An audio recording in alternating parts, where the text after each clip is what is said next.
जय Shri Radhe Krishna. I hope आप सब लोग बहुत अच्छे होंगे। चलिए आज मैं आपको बताने वाली हूँ मकर संक्रांति के बारे में कि ये क्यों मनाई जाती है और इसको किस तरीके से मनाना चाहिए, उस दिन किसकी पूजा होती है और ये क्यों विशेष है अब की बार। तो चलिए आपको सब कुछ बताएंगे इसी वीडियो में। तो सबसे पहले आप सबको लोहड़ी की बहुत बहुत शुभकामनाएं, क्योंकि आपको पता है आज 13 तारीख है और 13 जनवरी को लोहड़ी का त्यौहार होता है। तो आप सबको लोहड़ी की बहुत बहुत शुभकामनाएं। चलिए मकर संक्रांति के बारे में अभी तो आपको सबसे पहले ये कन्फ्यूजन दूर कर देते हैं आपकी कि मकर संक्रांति 14 तारीख को है या 15 तारीख को है। तो मकर संक्रांति का जो त्यौहार है आपको पता है उदया तिथि से मनाया जाता है। तो ये उदया तिथि आपकी 7 बजे से लग रही है, 7:15 का जो आपका शुरू होगी संक्रांत वो होगी 7:15 से और आपके रहने वाली है रात तक का समय पूरा होगा। जो आपको 24 घंटे का समय होता है 7 बजे से और दूसरे दिन 7 बजे तक वो रहेगी। तो यहाँ पर आपको संक्रांति का टाइम तो पता है और यहाँ पर आपको ये है कि 14 को है कि 15 की है। तो मकर संक्रांति जो है आपकी वो 15 तारीख की है। क्यों? क्योंकि जो मकर संक्रांति है वो आपकी 7 बजे से लग रही है, उदया तिथि से शुरू होता है। तो वहाँ से आपको 15 तारीख की ही मकर संक्रांति मनाई जाएगी। और ये विशेष क्यों है? ये विशेष इसलिए है क्योंकि कहा जा रहा है कि 77 साल बाद ये जो महासंयोग बन रहा है इस संक्रांति पर, क्योंकि यहाँ पर ये इसलिए विशेष हो रही है क्योंकि यहाँ पर महासंयोग बन रहा है। तो ये क्यों मनाई जाती है? तो यहाँ आपको ये मैं बताऊंगी कि ये जो मकर संक्रांति का त्यौहार है ये क्यों मनाया जाता है। ये इसलिए मनाया जाता है क्योंकि जो हमारे सूर्य देव होते हैं वो मकर राशि में प्रवेश करते हैं। तो सूर्य देव मकर राशि में प्रवेश करते हैं, इसीलिए यहाँ पर मकर संक्रांति का त्यौहार मनाया जाता है। और जब मकर संक्रांति का त्यौहार जब सूर्य देव मकर राशि में प्रवेश कर जाते हैं और जो उत्तरायण होता है वो समाप्त हो जाता है, क्योंकि जब सूर्यदेव मकर राशि में प्रवेश करते हैं तो जो उत्तरायण होता है वो समाप्त हो जाता है। और जब मकर राशि में सूर्यदेव प्रवेश कर जाते हैं तो सारे जो शुभ कार्य हैं वो शुरू हो जाते हैं, जैसे शादी विवाह है आदि कार्य हैं, ये सारे कार्य शुभ कार्य शुरू हो जाते हैं। तो ये मकर संक्रांति का त्यौहार इसीलिए मनाया जाता है कि क्योंकि सूर्यदेव मकर राशि में प्रवेश करते हैं। तो यहाँ पर आपको एक चीज़ विशेष ध्यान देने योग्य है कि सूर्य देव की उपासना आपको करनी है। जो मकर संक्रांति का त्यौहार है उसमें किसकी उपासना की जाती है? सूर्य देव की। तो अगर आप इसका व्रत रहने वाले हैं या चाहते हैं कि आपको ज़्यादा फल की प्राप्ति हो सके, क्योंकि आपको पता है शुभ संयोग बन रहा है, तो इसमें आप क्या करें? इसमें सबसे पहले आपको उठना है, ब्रह्म मुहूर्त में जागना है। और यहाँ पर क्योंकि मकर संक्रांति पे स्नान दान का ये बहुत महत्व होता है, तो स्नान का सबसे पहली बात तो महत्व है। तो मैंने आपसे कहा ही है कि आप हो सके तो कोई नदी हो तो उसमें स्नान करिए। अगर ऐसा नहीं हो पाता है तो आप फिर ब्रह्म मुहूर्त में जागिए और थोड़ा सा गंगा जल डाल करके उसमें बाकी पानी मिला लीजिए, तो आपको गंगा स्नान का ही फल मिलेगा। जो उसका फल आपको मिलना है वो फल आपको घर बैठे मिल जाएगा। तो यहाँ पर गंगा स्नान आपको करना चाहिए, तो वो तो आपको करना ही है, मकर संक्रांति पर विशेष होता है ये। तो इसके साथ साथ आपको गंगा स्नान करने के बाद विष्णु का ध्यान करना है। विष्णु का ध्यान करने के बाद सूर्य को अर्घ्य जरूर देना है। क्यों? क्योंकि देखिए सूर्य का ही तो विशेष इसमें महत्व है। सूर्य देव ही तो मकर राशि में प्रवेश करते हैं और सबकी मकर राशि जो भी आपकी राशि है उन सब पर ही असर पड़ने वाला है।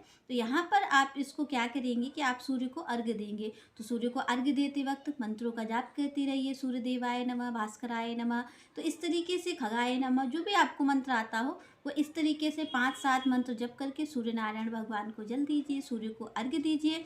और यहाँ पर दान का भी विशेष महत्व है। तो मकर संक्रांति पर हो सके तो जो भी आपके सामने साधु संत आते हैं तो दान दीजिए, क्योंकि दान का विशेष महत्व होता है। और इस दिन आपकी, क्योंकि आप जानते हैं कि जो मकर संक्रांति होती है उस दिन खिचड़ी भी बनाई जाती है। ऐसा प्रचलन है कि उस दिन खिचड़ी बनाई जाती है। तो कई जगह ये त्यौहार जो होता है वो खिचड़ी के नाम से भी प्रसिद्ध है। कई लोग इसको खिचड़ी भी कहते हैं। तो ये जो खिचड़ी का भी विशेष महत्व होता है। कई लोग स्नान करते हैं और नदी के किनारे ही, जहाँ वो गंगा स्नान करते हैं, वहाँ पर ही खिचड़ी बना करके और लोग वहाँ पर खाते हैं और सूर्य देव को अर्घ्य देते हैं। तो ये जो नियम है ये, अब हम गंगा स्नान, जैसे मान लीजिए हमारे पास गंगा जी नहीं है तो हम घर में स्नान कर लेंगे और नहा करके और विष्णु का ध्यान करके उसके बाद सूर्य नारायण भगवान को जल देंगे। जल देने के बाद आपको दान जरूर देना है, चाहे आप 1 ही रुपये दान में दीजिए। पर देखिए स्नान और दान का विशेष महत्व है मकर संक्रांति पर, इसलिए आपको दान जरूर देना है। तो यहाँ पर आप दान दीजिए, सूर्य की उपासना करिए, सूर्य का मंत्र जपिए और बस आपको मकर संक्रांति का जो त्यौहार है वो इसी प्रकार से मनाना है। पर यहाँ पर ध्यान रखना है कि आप चाहते हैं कि सूर्य की कृपा आप पर हो तो आप जो स्नान, ध्यान, दान जो भी आप कर रहे हैं, उसके साथ साथ आप ये विशेष रूप से ध्यान रखिए कि किसी को कष्ट नहीं देना है। क्यों? क्योंकि अगर आप किसी को कष्ट देते हैं तो आप पुण्य की जगह पाप को कमा लेंगे। क्योंकि मकर संक्रांति पे हम यही कोशिश करते हैं, हम दान देते हैं, हम इसलिए करते हैं कि हमारे पुण्य कर्म इकट्ठे इकट्ठे हो जाएं। तो अगर आप किसी को कष्ट देते हैं, किसी को पीड़ा पहुंचाते हैं मनसा वाचा कर्मणा, तो आपको पुण्य की जगह पाप की फल की प्राप्ति हो जाएगी। तो इसलिए आपको ये ध्यान रखना है कि मकर संक्रांति का त्यौहार सबके साथ प्रेम पूर्वक मनाना चाहिए हमें, वैसे ही हमें मनाना है। सूर्य का खास विशेष महत्व है, तो सूर्य का आप अर्घ्य दे दीजिए। और जो आपका पूरा दिन है उसमें अगर आप चाहते हैं कि आपको ज़्यादा फल की प्राप्ति हो जाए, देखिए जैसे कि आप ये सोच रहे होंगे कि ये दान कब दिया जाए, कौन सा मतलब टाइमिंग है, तो मैं आपसे यही कहूँगी कि 7:15 से लेकर के और शाम के 7:21 तक अगर आप जो भी दान करते हैं उसमें आपको फल की प्राप्ति होगी। क्योंकि ये आपको एक टाइमिंग है निश्चित कि आपको यहाँ से यहाँ तक दान आपको देना है और आपको उसमें पुण्य फल की प्राप्ति ज़्यादा हो सकती है। तो ये तो आपकी टाइमिंग रहेगी।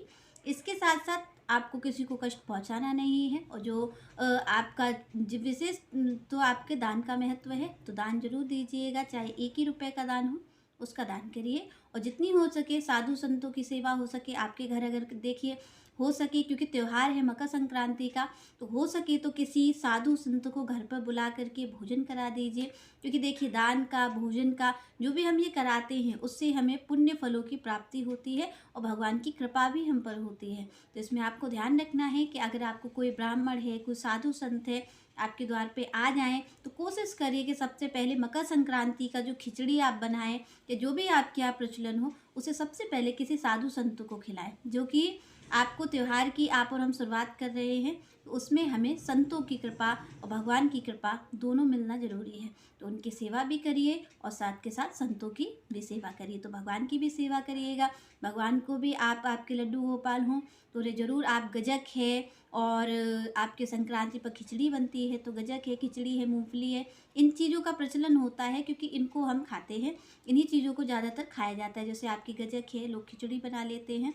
और आप जैसे जानते हैं कि मंगोड़े भी कई जगह बनाए जाते हैं। तो इन चीज़ों को बनाइए, पर बना करके क्या करना है आपको, क्योंकि खास दिन है हमारे लिए, तो सबसे पहले हमें अपने लड्डू गोपाल से ही शुरुआत करनी है। तो घर में जो भी चीज़ उस दिन आप बनाएं मकर संक्रांति के दिन, तो सूर्य की तो उपासना है ही है, पर आपको पता है कि हर किसी के बेस में क्या है, नारायण है।